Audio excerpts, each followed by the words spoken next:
We could be hours away from writing the first sentence of the next chapter in human civilization as humans are set to launch a return mission to the moon, our first lunar mission in half of a century. The four of us, we are ready to go. The team is ready to go, and the vehicle is ready to go. Reed Wiseman is the Artemis II commander and is a Baltimore native. He will lead a team that includes the first woman astronaut, the first Canadian, and the first black astronaut.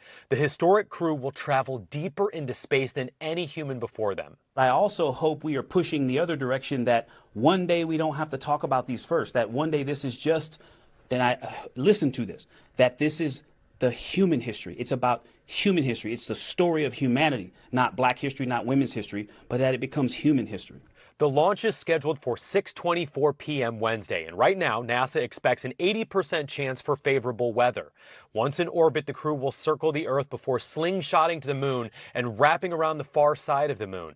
The crew will not land, but the 10-day mission will travel 250,000 miles farther into space than Apollo 13. We've come a long way. We've come a long way. Inside the Smithsonian's Air and Space Museum are the pieces of the Apollo missions, showing where we've been that have helped chart where we're going. Looking at what could be the future of civilization, when you look at Artemis, does it give you that same level of wonder? It's incredible. It's sort of unbelievable. I spent all my time thinking about the 1960s and what was accomplished then, and thinking that today we're in a new era of exploration. Teasel Muir-Harmony is the Apollo exhibit curator and gave the Artemis II crew a tour.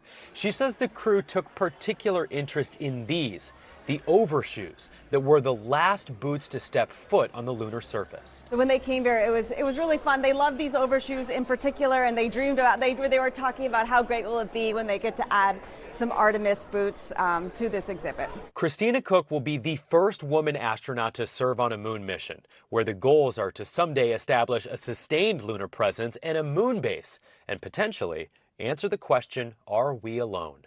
It is our strong hope that this mission is the start of an era where every person on Earth can look at the moon and think of it as also a destination.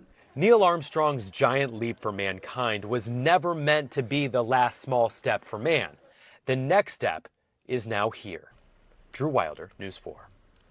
Tomorrow's launch has a 2-hour window. NASA scrubbed previous attempts and has multiple backup dates scheduled in April just in case. Now, as for the other tied to the D.C. region, Victor Glover was a legislative fellow in the U.S. Senate when he was selected as an astronaut candidate. He also studied at Georgetown University.